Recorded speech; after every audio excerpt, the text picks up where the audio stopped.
Shalom Bapak Ibu Saudara yang terkasih di dalam nama Tuhan Yesus. Mari kita akan belajar firman Tuhan pada siang hari ini, dan mari kita berdoa terlebih dahulu. Mari kita berdoa. Bapa yang kami sembah di dalam nama Tuhan Yesus, kami mengucap syukur atas firman-Mu, dan sebentar kami akan mendengarkan firman-Mu, mempelajari firman-Mu, dan mengupgrade karakter kami supaya sesuai dengan firman-Mu. Pimpin kami, berikan kami hikmat supaya kami diperbaharui. Di dalam nama Tuhan Yesus kami berdoa dan bersyukur. Amin. Selamat siang saudara. Kita akan belajar firman Tuhan pada hari ini tentang menjadi orang Kristen yang dewasa.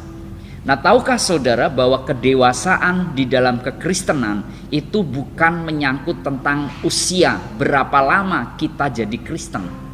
Kita sudah puluhan tahun jadi Kristen, belum menjamin apakah kita dewasa di dalam karakter. Kita aktif di dalam pelayanan, belum menjamin apakah kita dewasa di dalam kerohanian kita. Kita mempunyai jabatan yang bagus di dalam komunitas rohani, belum menjamin apakah kita sudah dewasa di dalam Kristus, apakah hidup kita sudah penuh dengan kasih, dan apakah kita sudah memikirkan kepentingan orang banyak. Nah saudara, karena itu kedewasaan di dalam kekristenan itu berkaitan erat dengan karakter yang kita bangun dan kita tampilkan di dalam citra diri kita. Nah karena itu mari kita belajar untuk menjadi orang Kristen yang dewasa. Mari kita mengupgrade karakter kita. Nah, saya beri judul firman Tuhan pada hari ini, yaitu orang Kristen yang dewasa adalah orang Kristen yang tidak merugikan orang lain.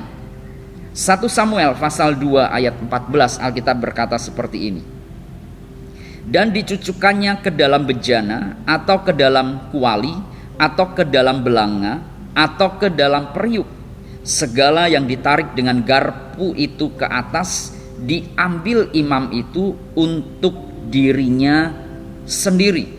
Demikianlah mereka, yaitu Hofni dan Pinehas beserta anak buahnya, memperlakukan semua orang Israel yang datang ke sana, ke Silo.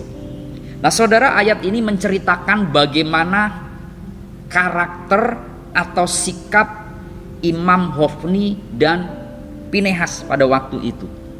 Hofni dan Pinehas adalah imam.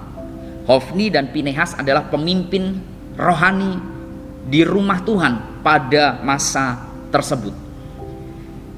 Tetapi sikap hidup mereka yang secara status mereka pemimpin rohani, yang secara status mereka mungkin orang Kristen yang sudah dewasa, tetapi secara buah-buah kehidupan mereka sangat tidak mencerminkan sebagai orang Kristen yang dewasa. Hal ini bisa kita lihat di dalam 1 Samuel pasal 2 ayat 14. Hofni dan Pinehas ini suka merugikan orang lain, suka menyebabkan orang lain rugi, saudara.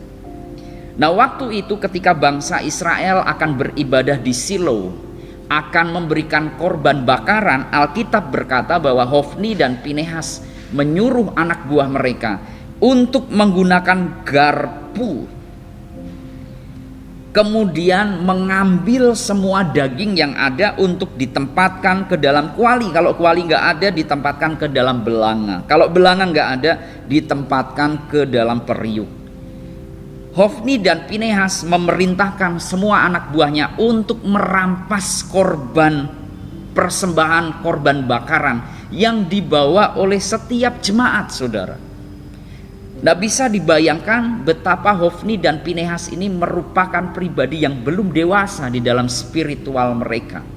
Mereka suka merampas apa yang bukan menjadi milik mereka dengan paksa, dan itu dilakukannya sendiri untuk memenuhi keinginannya sendiri. Kita bisa perhatikan Hofni dan Pinehas sangat merugikan setiap jemaat yang datang. Mungkin jemaat datang dengan bersusah payah menabung, kemudian membeli korban daging domba. Dia beli di pasar, dia bawa ke bait Allah, masih nyampe di depan pintu sudah dirampas oleh mereka. Dan hal itu terjadi kepada semua orang Israel yang beribadah.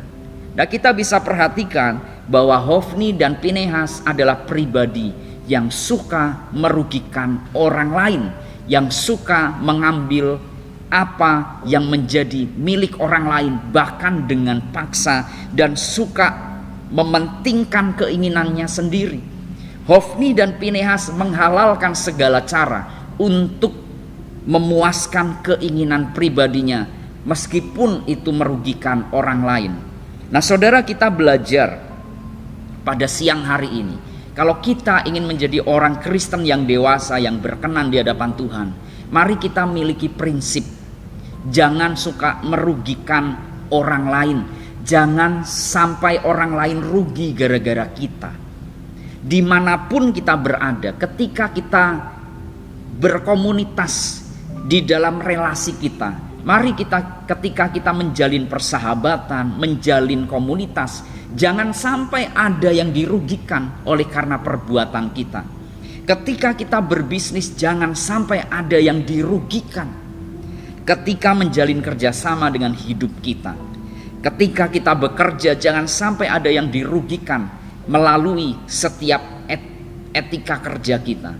Ketika kita melayani Tuhan, mari jangan sampai ada yang dirugikan di dalam kita melayani, di dalam pekerjaan Tuhan. Nah, mari kita memiliki prinsip jangan merugikan orang lain, jangan menyusahkan orang lain. Nah, di Alkitab ada seorang tokoh yang bernama Yudas Iskariot.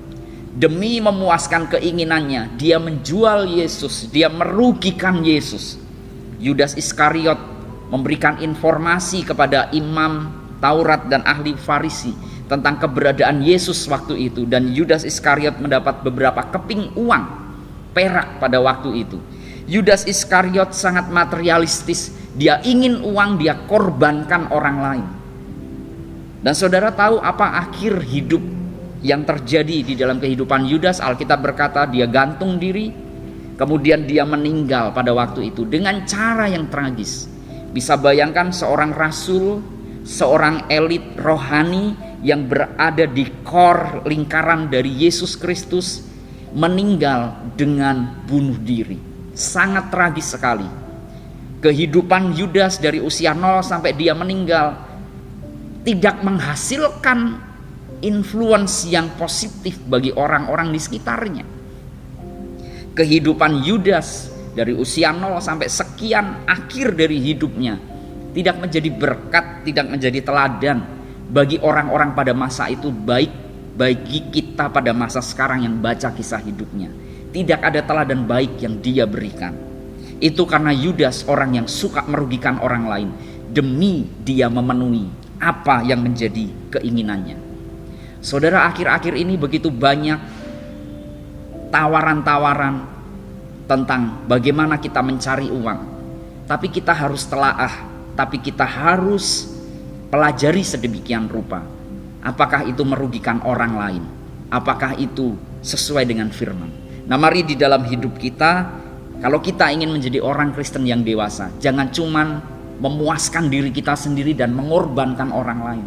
Tetapi mari kita penuhi keinginan kita tanpa merugikan orang lain. Tuhan Yesus memberkati. Mari kita berdoa. Bapa yang kami sembah di dalam nama Tuhan Yesus, kami sudah mendengar firman-Mu, meteraikan firman-Mu di dalam hati kami. Ajari kami untuk menjadi berkat bagi sesama, bukan merugikan sesama. Terima kasih Bapa, meteraikan firman-Mu dalam hati kami dan ajari kami melakukannya. Di dalam nama Tuhan Yesus kami berdoa dan bersyukur. Amin.